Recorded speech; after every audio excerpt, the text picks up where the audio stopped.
Assalamualaikum warga Konoha sekalian, selamat datang kembali di channel Ray Konoha. Menurut data, menurut penelitian, ternyata Indonesia itu adalah salah satu negara yang paling beragama atau si paling beragama. Namun, walaupun Indonesia itu adalah negara si paling beragama, akan tetapi kalau diulik lagi, diteliti lagi, Indonesia itu adalah negara yang paling tidak bertuhan di dunia. Hah? Maksudnya gimana? Beragama tapi tidak bertuhan? Iya, Indonesia itu beragama tapi tidak bertuhan. Apa bukti Indonesia itu tidak bertuhan?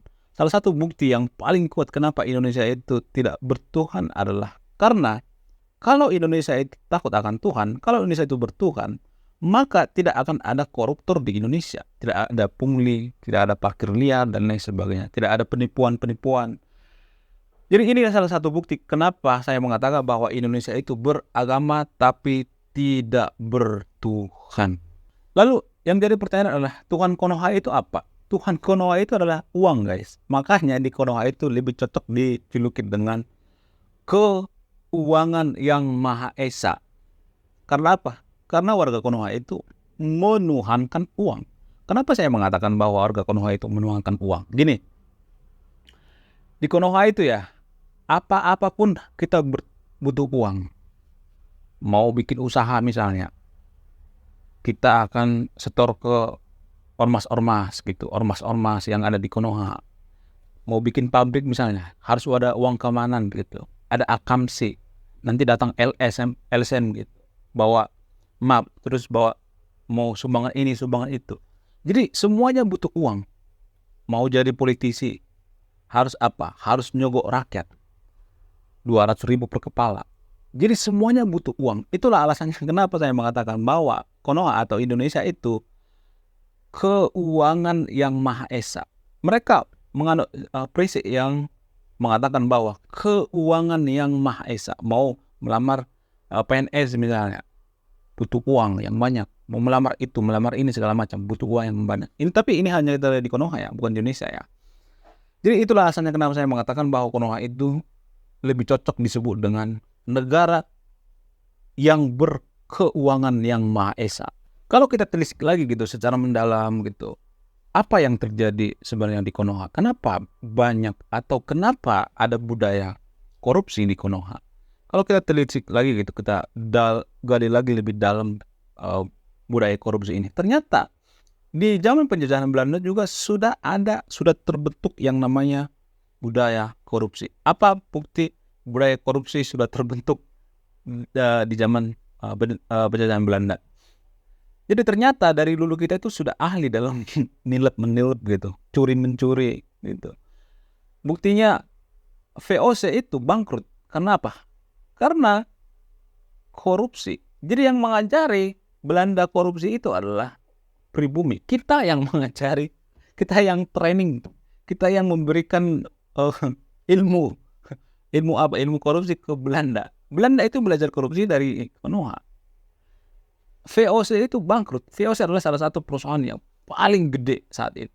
Bahkan kalau digabung ya, perusahaan seperti Google, WhatsApp, Facebook, dan TikTok, kalau digabung itu semuanya belum ada apa-apanya dengan VOC. Akan tetapi bisa bangkrut, guys. Bayangkan, bisa bangkrut. Perusahaan raksasa bisa bangkrut hanya karena apa? Hanya karena korupsi. Dulu pemerintahan Belanda kan percaya ya dengan warga Konoha. Banyak juga kan pekerja-pekerja warga Konoha di VOC. Dan pengontrolannya sedikit. Karena dulu kan belum ditemukan pesawat. Sehingga kalau mengontrol dari Belanda ke Konoha itu, ke Nusantara itu, butuh waktu yang luar biasa. Waktunya jaraknya itu jauh. Sehingga ada kesempatan gitu. Kesempatan di tubuh perusahaan VOC itu terjadi korupsi yang masif. Selain itu, kalau saya perhatikan ya, ini hanya di Konoha ya, hanya warga Konoha, tidak terjadi di Indonesia. Saya melihat ya, walaupun warga Konoha itu beragama si paling religius gitu, bahkan mengalahkan Arab Saudi. Akan tetapi sebenarnya kalau diperhatikan, kita itu sebenarnya nggak pernah yang namanya belajar agama. Jadi kita tuh selama ini belajar apa? Kalau nggak belajar agama, kita tuh belajar ritual-ritual dalam beragama, prosesi-prosesi dalam beragama, tradisi-tradisi dalam beragama. Jadi kalau agama itu, misalnya nih, ini agama ya. Itu yang kita belajar itu kulit-kulitnya doang, pinggir-pinggirnya. Esensi dalamnya kita nggak pernah belajar agama. Kenapa saya mengatakan seperti itu? Kalau kita belajar agama di Konoha, tidak mungkin ya kita melakukan yang namanya korupsi, ketidakjujuran. Bahkan seorang pengusaha juga bisa frustasi kalau bangun perusahaan di Konoha. Karena susahnya menemukan orang jujur. Kalau kita beragama tapi tidak jujur, berarti kita tidak belajar agama. Jadi yang kita belajar selama itu kulit-kulitnya doang gitu, simbol-simbolnya, tameng-tamengnya doang gitu. Munafik-munafiknya doang kita pelajari. Bagaimana cara berdebat dengan agama lain, bagaimana cara berdebat dengan mematahkan argumen orang lain. Itu yang kita pelajari selama ini. Ngopi dulu, bro. Biar segar otaknya. Jadi yang kita pelajari selama itu kulit-kulitnya saja. 70% warga Konoha itu tidak pernah yang namanya belajar agama. Bagaimana mematahkan argumen agama lain, bagaimana biar agama lain itu terlihat sesat. Itu yang kita pelajari, melihat kelemahannya. Kalaupun kita belajar agama, kita cuma belajar satu ayat-ayat doang. Kita nyempil gitu, kita ambil satu ayat, terus ini kelemahan agama lain. Padahal kan kondisi atau konteksnya itu beda. Belajar agama itu harus keseluruhan, nggak boleh cuman sedikit-sedikit doang. Jadi esensi daripada agama itu adalah apa? Apa sih sebenarnya esensi daripada agama itu? Belajar kesabaran, belajar ketabahan, belajar kejujuran yang paling utama, budi pekerti. Itu sebenarnya esensi daripada agama itu. Itu yang jarang diajarkan ke kita. Kalau kita belajar agama, kalau kita belajar esensi agama, tidak mungkin Indonesia itu negara paling korup di Asia. Nggak mungkin itu, sungguh nggak mungkin. Justru karena kita nggak belajar agama, yang kita belajar selama ini hanya kulit-kulitnya saja. Maka Indonesia itu negara sih paling religius tapi tidak beragama. Salah satu alasan kenapa warga Konoha itu tidak maju-maju adalah karena tidak bisa dipercaya. Jadi ini akan berpengaruh ke semua lini ya. Bagaimana mungkin kita bisa maju kalau negara lain tidak percaya dengan kita? Ya kan? Kenapa orang lain itu lebih memilih Singapura daripada Indonesia? Karena Singapura itu terpercaya. Kaos-kaos dibeli Singapura ke Indonesia 30.000 dan dijual di sana 500.000, 300.000. Dan orang Indonesia pergi liburan ke Singapura beli kaos yang ada di Indonesia, yang berasal dari Indonesia. Lucu kan? I love Singapore. Ada tulisan di sini. Cuman dibikin stiker doang. I love Singapore. Padahal kainnya kan dari Indonesia. Itulah mahalnya sebuah kepercayaan. Dari 30.000 jadi 300.000, berarti 270.000. Dan di sekolah-sekolah di Konoha juga tidak diajarkan yang namanya kejujuran. Nggak ada. Bahkan guru, mohon maaf ya, oknum guru melakukan tutorial gitu. Bahkan dikasih tutorial gitu. Bahkan ada pungli-pungli liar di sekolah. Ditunjuk oleh oknum gurunya. Dikasih tutorial. Kalau zaman dulu ya, UN itu kan nyontek massal kan, nyontek berjamaah kan. Udah jujurin aja, jangan bohong deh. Saya juga tahu, ya kan.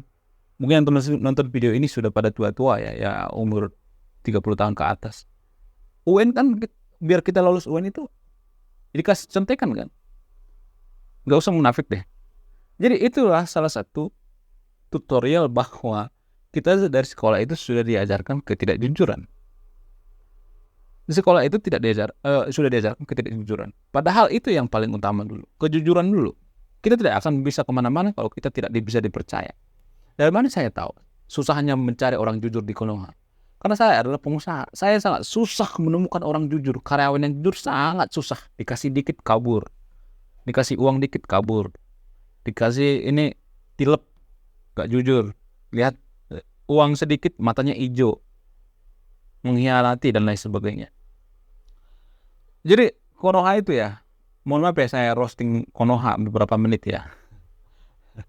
Dan ini juga untuk kebaikan kita. Konoha itu ya gak bakalan bisa maju. Catat omongan saya, sampai kiamat pun kalau kita itu tidak jujur, kita tidak akan kemana-mana. Kita tidak akan bisa bangsa yang besar, punya peradaban yang besar kalau kita tidak jujur. Bagaimana mungkin kita bisa maju kalau pemerintahnya korup gitu. Kerja jadi PNS juga korup, guru korup dan lain sebagainya. Semuanya korup, karyawan korup. Yang ada para investor kabur ke luar negeri. Nyari tempat yang lebih nyaman seperti China, Vietnam dan lain sebagainya. Itulah alasannya kenapa Elon Musk tidak mau invest di Konoha. Secara nggak langsung dia mengatakan, gua nggak mau invest di negara lu karena orang-orang di negara lu itu pada nggak bisa dipercaya. Itu sebenarnya yang dikatakan para investor luar yang datang ke Indonesia. Kalau saya mengatakan seperti ini pasti banyak yang membantah. Ya udah lu keluar negeri aja, jangan di Konoha. Nah, pemikiran seperti pemikiran seperti ini adalah pemikiran yang kolot gitu, pemikiran yang paling sempit. Justru kita roasting Konoha, justru kita mengkritik Konoha. Kenapa? Karena kita sayang sama Konoha. Kenapa kita mengkritik anak kita? Karena kita sayang sama anak kita, bukan karena kita benci sama anak kita. Oke? Terima kasih sudah menyimak dan memahami video ini. Saya Ray Konoha. Salam rasional.